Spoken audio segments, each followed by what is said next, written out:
Bidadari, chapter 237, Trauma Minum. Kau punya minuman di pesawatmu? Aku pikir dia ingin bicarakan sesuatu yang serius. Ternyata minuman. Tak tahulah Reiko harus berkomentar apa. Tapi dia sudah menganggukkan kepalanya di hadapan seorang yang tampak senang bisa mendapatkan sedikit alkohol. Baguslah. Aku sedikit pusing dan ingin sedikit sparkling. Dimas bicara sambil turun dari helikopter yang sudah membawa mereka ke tempat tujuan. Kini mereka hanya perlu mengendarai mobil kurang dari 5 menit untuk sampai ke parkiran pesawat jet. Minuman di sini lengkap. Kau tidak minum? Reiko menggelengkan kepalanya pelan. Aku kurang suka dengan rasanya dan itu menggangguku. Apa kau pernah buat kesalahan? Makanya kau tidak suka lagi dengan minuman? Kembali Reiko tersenyum. Tidak seharusnya aku merenggut keperawanan seorang gadis.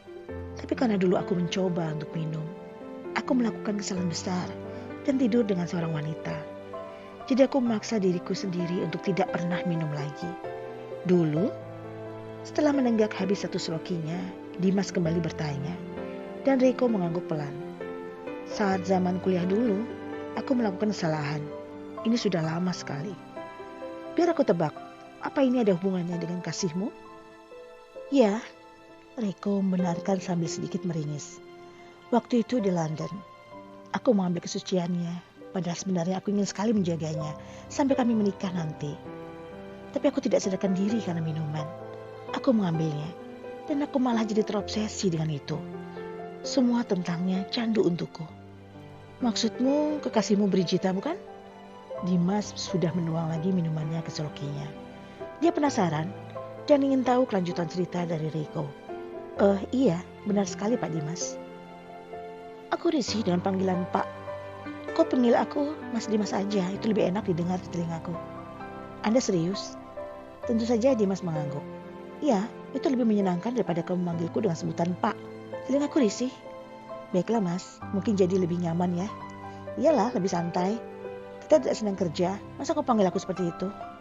Pesawat sekarang sedang mengudara. Mereka sudah sampai di ketinggian yang pas, sehingga tanda sabuk pengaman pun sudah hilang.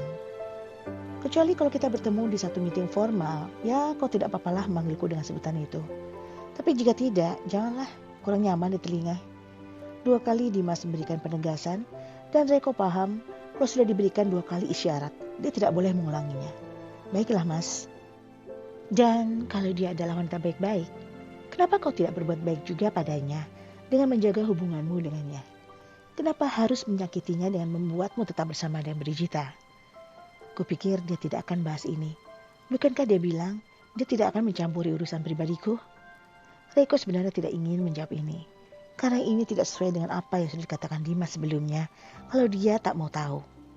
Tapi entahlah, karena pertanyaan juga sudah diberikan. Aida memiliki penyakit. Sekarang sih katanya sudah sembuh. Tapi aku tidak tahu juga bagaimana perkembangannya nanti. Yang pasti dia terkena breast cancer. Dan sekarang dia menjadi survivor breast cancer. Dan dia sudah tidak punya... dua-duanya. Atau cuma satu yang diangkat. Dimas motong ucapan Reiko. Sekarang dia sudah paham titik permasalahannya di mana. Dua-duanya diangkat Mas. Dimas manggut-manggut sambil menaruh gelasnya. Seakan dia sudah merasa cukup dengan minumannya. Brigita adalah gadis yang sempurna kecantikannya. Dia memiliki 2 yang besar di depan. Dan badannya aku bilang sangat bagus sekali. Berisi, pas untuk dipegang. Pasti enak mainkannya. Apalagi kalau dia bergoyang di atasmu. Kesempurnaannya bisa memanjakanmu. Benar kan yang aku katakan? Iya. Dan saya juga sangat mencintainya, bukan hanya mencintai tubuhnya saja, Mas. Aku tidak suka melihat orang lain memikirkan tentang tubuh kekasihku. Tapi dia menggambarkannya dengan sangat vulgar. Seakan-akan dia pernah melihatnya. Ini menyebalkan untukku. Di sini Reiko tidak mau sampai Dimas salah paham. Makanya dia mencoba membenarkan. Dan di samping itu, hatinya juga tidak suka dengan penjelasan Dimas barusan. Walaupun mereka sama-sama pria dewasa, tapi ini mengganggu untuk Reiko. Meski dia berusaha untuk menutupinya. Ya, aku tahu. Dimas kembali menuang minumannya saat bicara. Ternyata dia belum puas padahal sudah minum 3 seloki. Apa kau juga mencicipi wanita itu? Dan sebelum minum, Dimas mengeluarkan pertanyaan itu dulu. Oh, saya? Tidak. Melihatnya? Pernah, karena kondisinya saya melihatnya. Pegang? Pernah. Tapi itu semua tidak ada hubungannya dengan perasaan ingin. Saya hanya mencoba untuk menolongnya. Menolongnya? Ada senyum smart dari Dimas. Ya, menolong murni. Reko tahu kemana arah pembicaraan Dimas. Dan ini adalah masalah obrolan laki-laki. Pria itu tidak menggunakan sensor untuk yang ini. Karena Dimas yakin mereka sama-sama dewasa dan sama-sama paham. Tapi memang dia adalah gadis yang baik. Saya ingin memastikan bahwa dia memiliki kehidupan yang baik. Kapan kau berpisah dengannya?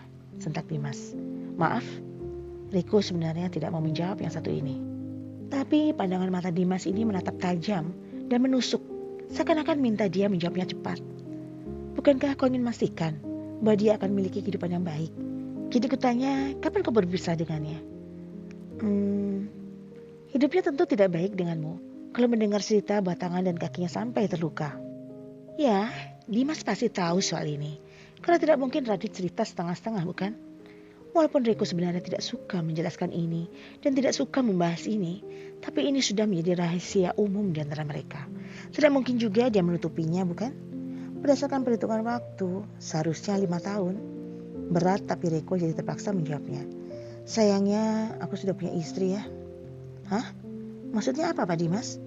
Riko sudah menduga sesuatu, tapi dia ingin Dimas menjelaskannya. Kalau aku tidak punya istri, kalau aku tahu dia adalah gadis yang baik, mungkin aku bisa menikahinya. Dimas tampak serius. Aku sih tidak masalah kalau dia tidak punya itu. Selama dia gadis yang baik, dan dia itu yang penting adalah keluarga Farhan. Dan maksudku keluarga istrinya Farhan. Aku melihat mereka semua tadi adalah orang baik-baik di acara lamaran. Jelas aku butuh orang baik-baik untuk menemani hidupku kan? Dimas sebenarnya ingin hadir ke acara pernikahan Farhan. Tapi besok kan acara besarnya Radit untuk pembukaan Aurora Town. Itulah kenapa dia hadirnya hari ini. Tapi dengan datang di acara lamaran inilah Dimas tahu dan yakin kalau Aida dan keluarganya adalah orang baik-baik. Dia ini mabuk bukan? Jadi bicara sembarangan? Atau ini alasan dia minta minum, makanya terkesan mabuk?